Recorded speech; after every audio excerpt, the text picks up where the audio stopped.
not long ago, I was playing a victim.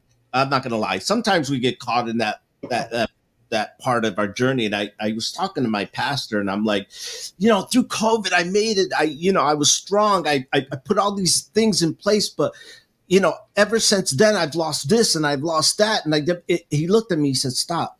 You sound like Job." He goes, "I want you to go back and read Job and everything he lost, but he never lost his faith and he never gave up.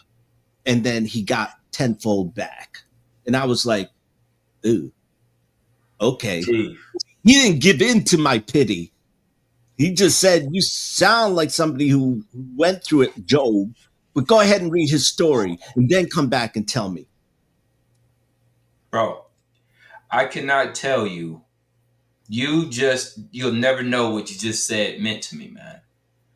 This right here, and I don't want to get I'm not, by no means am I Reverend King or nothing. Bro, I am probably the worst guy in the world to be talking about God. But let me explain this to you, man. This book right here, man, when times get tough, I wrote about this last night. I take these notes sometimes. Bro, when times get tough, you're going to have to learn to repeat what God says about you. You cannot repeat how you feel in the storm. The storm will get you to say something like this: "Man, I'm so tired." And that might be true, dog. That might be true. But it's not what God says about you. God says this: "You are the head and not the tail, above and not beneath." God says all these wonders. You are a priesthood, a royal nation. You are the best of the best. But the storm will have you say something like, "Man, if it ain't one thing, it's another. I'm sick of this." You have to be careful of what you say in the storm. We know that our words are powerful. But if you use the power of your words and start to say how you feel, you will short circuit your own destiny. You will forfeit what's yours because you feel tired, because you feel defeated, because you feel worried or small or insignificant. You have to, at that point, learn to train your mind to say what God says about you and not what you feel. Yeah. It takes practice, though. It takes practice. God doesn't make any mistakes. Every morning I get up, and the first thing I do is I give thanks for another day. And then I have my coffee, and I whip out the Bible and I read. And I'll tell you what, the greatest motivational book I've ever picked up was that Bible, because any book you pick up, any saying you see in that comes from that great book.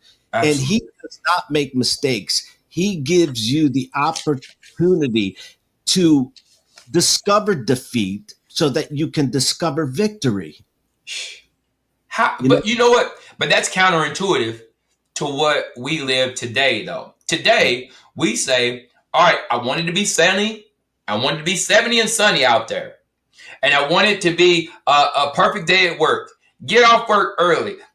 That day presents you no challenge. And without challenge, there's no growth. Without challenge, you cannot apply faith if you're not being challenged.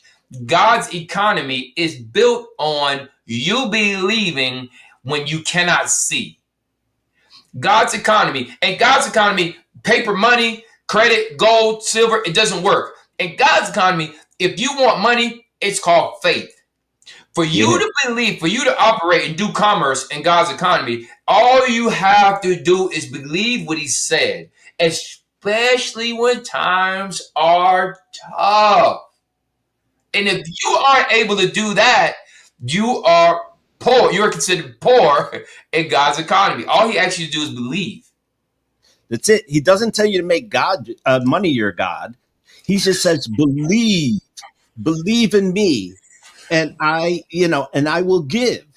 But if you believe in money and that's all you're chasing, you ain't getting anywhere. Bro, look, let me tell you right now, man, you are saying things. When we get off of here, I'm going to tell you exactly how on point everything you've said actually is. And it's timely. It's not just accurate, but in my life right now, what you just said is so timely. It's you fearing not having God over you fearing not having money or friends or connections. Let me say it like connections. Okay. Sometimes we make money our God, or provisions our God, or safety our God, or friends our God. And everything you put in front of him, he will turn into a curse for you.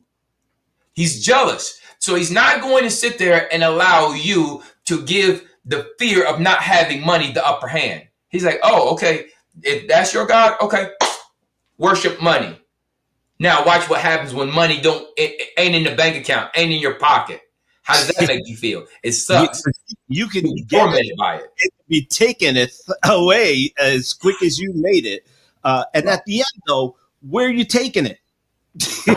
Where are you going with it? To get more stuff? Life than have eternal money and not be able to enjoy it. You know? Man, I'm gonna tell you right now, you cannot know just how. Thank you for saying what you just said, man. Good gracious. But that was a part of it, though. Me having this resurgence, it wasn't me, man. I had to understand that this was not my story. This happened to me, but this happened for me to be an example, to show everybody, like, hey, God ain't forgot about you, man. And look, when I'm running these marathons, it's usually on Sundays, right?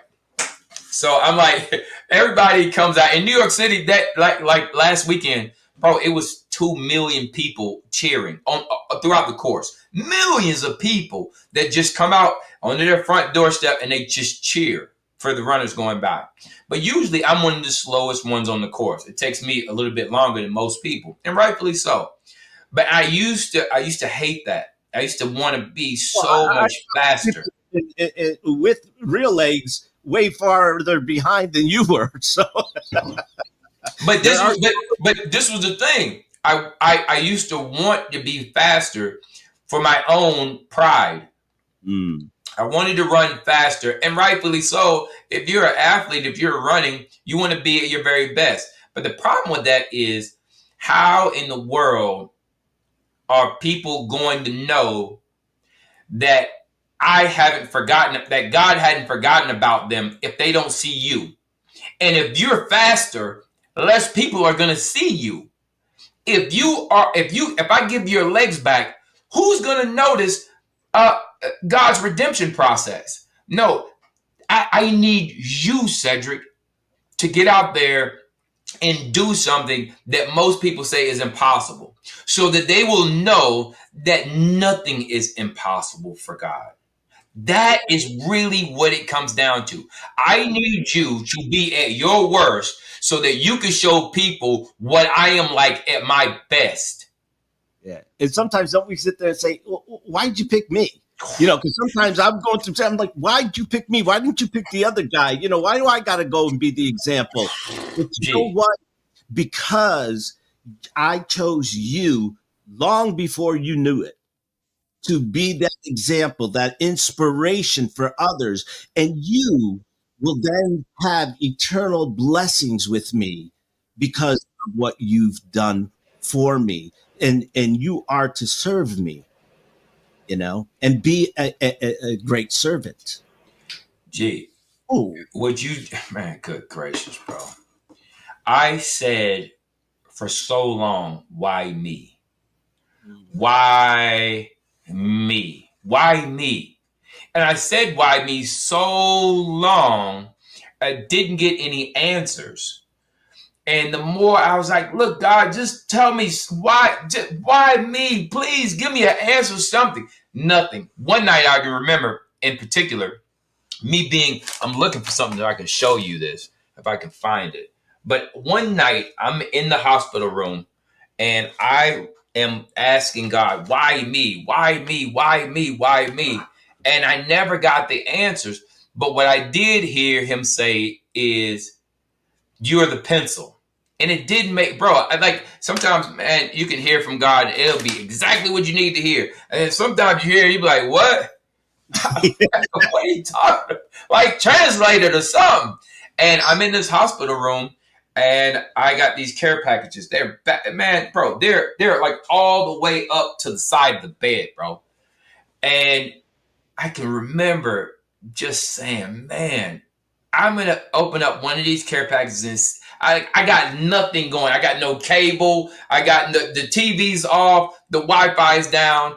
Everything is just, it sucks that particular day, but I had these care packages. So I go in the care package and I open up, and people back then, especially when the war was going on, people would pack care package and they would put like, stuff that you need. Like maybe guys need razors for, shaving, or some guys may want candy from America. So they put like those old like peppermint candies and butterscotch ones that your grandmother would have in your pocketbook. See, they would have some of those, or frisbees or like footballs or, just stuff that you could, distract yourself during the war. Well, when I went in this thing, it had magazines in it.